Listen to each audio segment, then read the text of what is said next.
Gentlemen, our mission is Bukit Pasir Panjang. Apalah gunanya kita menumpahkan darah sedangkan lebih elok kalau kita berundur seperti British? Jadi awak mau bangsa teruji ni? Sekarang balik ke kubung kau. Baik tuan. Mungkin mereka akan menang. Tapi bukan kerana kita tak kawan.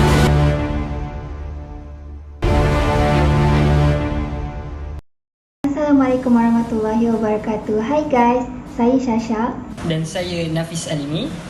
Dan saya Syakira. Dan saya Kowin. Dan saya Nurul Azri. Dan kami berlima dari Abu Ben Studio hari ni nak sembang sikit pasal filem Lieutenant Adnan. Lieutenant Adnan ni nama sebenar dia Adnan bin Saidi. Beliau ni dilahirkan di kampung Sungai Ramal, Kajang, Selangor pada tahun Jun 1915 dan beliau telah meninggal dunia pada 14 Februari tahun 1942. Beliau ni adalah seorang anggota tentera dan askar Melayu yang berpangkat Lieutenant Muda dari unit Platoon ke-7 Company C Brigade 1 Malaya. Nak dijadikan cerita, Adnan ni dia menyertai pasukan Regimen Askar Melayu pada usia yang sangat-sangat muda iaitu 18 tahun. Sebayalah pada tahun 1934 dan disebabkan jasa yang sangat dalam kat negara kita, nama beliau telah diabadikan ke atas sebuah kenderaan perisai tempur iaitu MACV. Bayangkanlah kan, bagi kehidupan peribadi itulah beliau mempunyai seorang isteri iaitu Puan Sofia Pakih Muda yang merupakan seorang guru. Mereka berdua ni telah dikurniakan 3 cahaya mata iaitu 2 anak lelaki dan seorang anak perempuan iaitu Mohtar dan Zainuddin.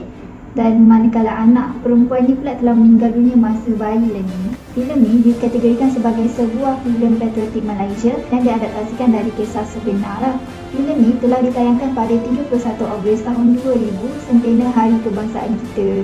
Filem dokumentasi yang sangat terkenal ni telah diarahkan oleh seorang pengarah yang sangat hebat iaitu Aziz M. Osman dan dibintangi oleh pelakon-pelakon tanah air kita yang sangat-sangat terkenal seperti Hairi Osman memegang watak Lieutenant Adnan iaitu watak utama, Umi Aida sebagai Sofia iaitu isteri kepada Adnan, Faizal Hussein yang memegang watak sebagai Ayub, Rusdi Ramli sebagai Malik, Syahrudin Tami sebagai Ibrahim Yaakob, Wahid Senario sebagai Ismail Malimas dan Ren Bocin sebagai General Yamashita dan ramai lagi lah pelakon-pelakon tambahan kan. Dan disebabkan Adnan ni berani sangat dengan kesungguhan dia semua yang menyerlah, dia telah berjaya direkrut untuk menjadi seorang anggota askar Melayu. Tak lama kemudian, Adnan telah menerima kenaikan pangkat sebagai Kolonel Sarjan pada 1937 dan beliau turut terpilih untuk menyertai upacara pertabalan King George VI di London. Baik sahaja beliau balik dari London, beliau telah diangkatkan pangkat kepada Lieutenant dan telah dihantar ke Singapura untuk menjalani kursus latihan pegawai. Dan pada masa itulah Perang Dunia Kedua bermula. Di pertempuran di Bukit Candu, Pasir Panjang, Singapura adalah yang menyaksikan keguguran seorang perwira yang sangat-sangat berani. Disebabkan filem dokumentasi ini sangat-sangat hebat, filem ini telah berjaya menerima kutipan sebanyak RM1,075,695 Malaysia. Banyak kan? Dan pembikinan filem ini pula telah menggunakan perbelanjaan sebanyak 2.5 juta. Bayangkanlah kan, zaman-zaman dulu nak buat filem macam ni bukan senang.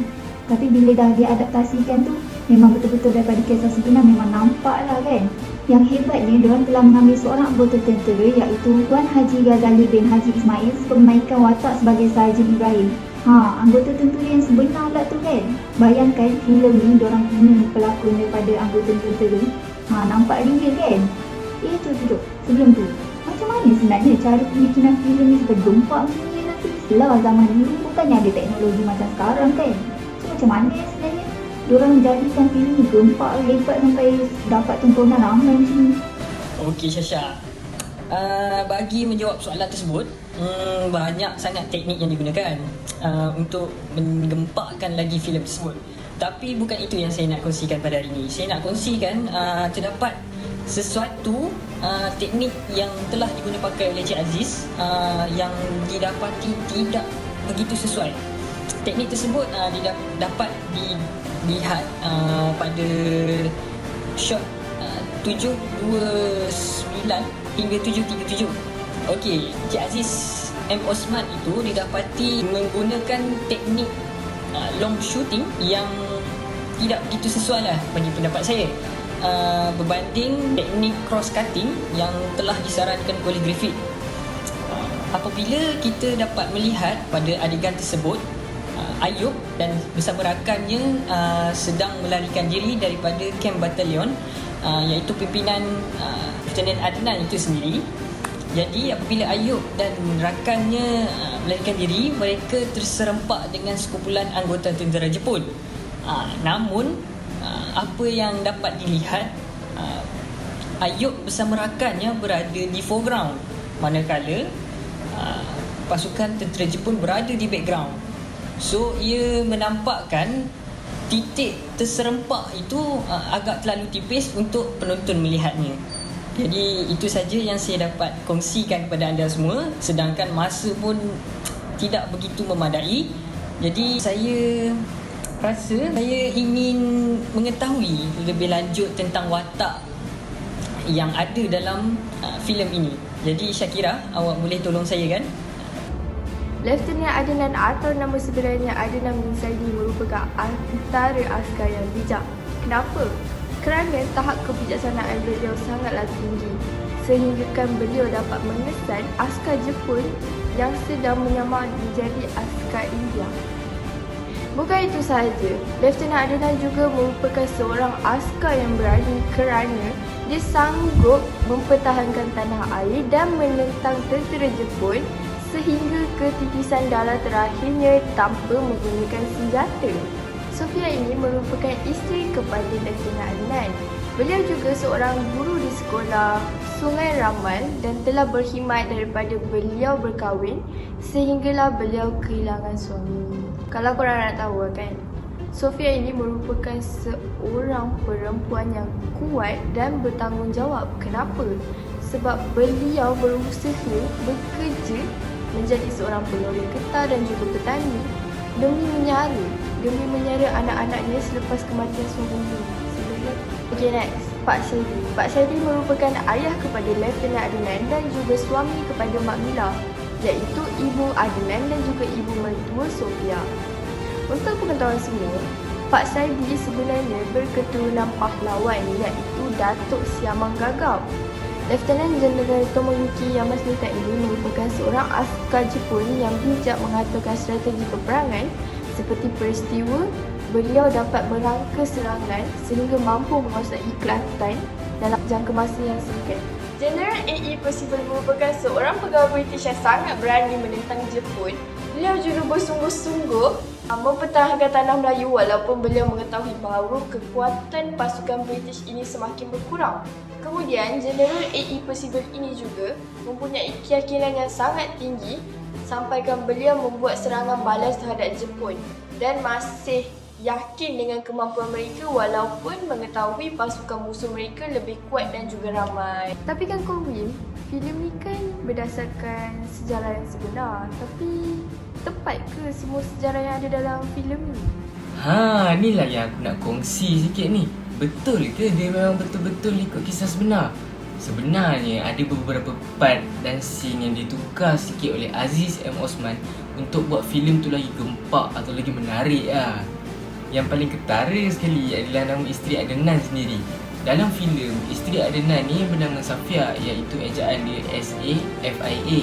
Sedangkan nama sebenar isteri Adnan ni adalah Sofia, iaitu ejaan dia S-O-P-H-I-A. Selain itu, ketika Jepun ingin menawan Bukit Candu ni, Jepun sedar bahawa company C ni bukan biasa-biasanya. Tentera dia orang dah ramai mati, walaupun company C ni 42 orang je. Rasa terhina tak? Ramai lawan sikit tapi ramai kalah. So, Jepun rasa nak kalahkan company C ni kena guna muslihat tau. Lepas tu, Jepun pun buat penyamaran, iaitu mereka memakai uniform tentera British India.